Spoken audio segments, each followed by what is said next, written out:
orang tu dekat sana tengah buat amal ibadah. Engkau dekat Malaysia ni kau duk fitnah dia macam-macam. Macam-macam kau tuduh dia. Agak-agak lah kau nak tuduh, kau nak fitnah Nurul Izzah sampai tahap macam tu sekali. Kalau fitnah ni semua dimulakan oleh pembangkang, oleh walaun ke, aku faham lah, aku boleh terima lagi. Tapi fitnah ini saudara dimulakan sendiri oleh orang dalam parti sendiri, orang dalam parti keadilan ni sendiri, oleh kawan-kawan kita yang kalah pemilihan parti hari tu. Apa kau benda kau main naratif, kau serang, kau burukkan, kau rosakkan reputasi karakter Nurul Izzah sampai tahap macam tu sekali. Kau timbulkan persepsi negatif, persepsi buruk kepada Nurul Izzah. Kau kata dia ni pergi haji naik private jet, duduk hotel mewah. Sampaikan naratif yang kau cipta ini disambut oleh saitul-saitul pembangkang, oleh Cik Gubat, oleh walaun-walaun. Pakai duk kutip naratif yang kau buat ini, serang Nurul Izzah ini. Semua punca daripada korang lah, punca daripada kawan-kawan dalam parti keadilan ni sendiri. Kau tak puas hati apa lagi dengan Nurul Izzah ni? Aku nak tanya korang lah. Dia duduk dekat sana buat amal ibadah, berdoa, apa semua. Engkau dekat Malaysia ni kau tuduh dia macam-macam. Sampai tahap Nurul Izzah terpaksa jawab sendiri.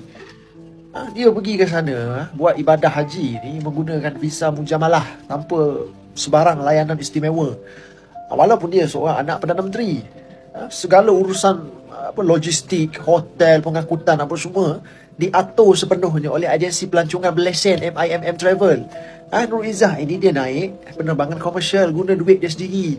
Ada lagi walaun yang pertikaikan, kenapa naik flight komersial? Habis aku nak tanya kau nak suruh Nurul Izzah naik apa? Flight kargo ke apa? Bila Nurul Izzah dah jawab, dia dah perjelaskan segalanya, aku pertikaikan pula, mana duit dapat ni? Nurul Izzah ni bukan ada jawatan tu, mana duit dia dapat? Laki dia kerja khazanah lah, dia tu anak Perdana Menteri, dia pun sekarang ini kerja Petronas. Nurul Izzah Anwar ni bukan level-level pegawai khas menteri ke, pegawai tugas-tugas khas ke, bukan. Dia bukan Sepol ke, Setiausaha Akhbar ke, bukan. Itu bukan level dia. Dia bukan kasta itu, dia ni kasta tinggi. Kau sakit hati ke macam mana sekalipun, kau nafikan lah. Tapi memang Nurul Izzah Anwar ini level dia tinggi. Dia tu anak Perdana Menteri. Dia pun pernah menang saman berjuta, jadi ahli parlimen berapa lama. Mak dia ahli parlimen, ayah dia berpuluh tahun jadi ahli parlimen, pencen berapa, aset dia berapa. Dia memang mampu, dia seorang yang mampu. Apa isunya? Jadi aku agak terkilan lah, agak kecewa lah, sebab serangan yang dihalakan kepada Nurul Izzah ini datang dari kawan-kawan dalam parti.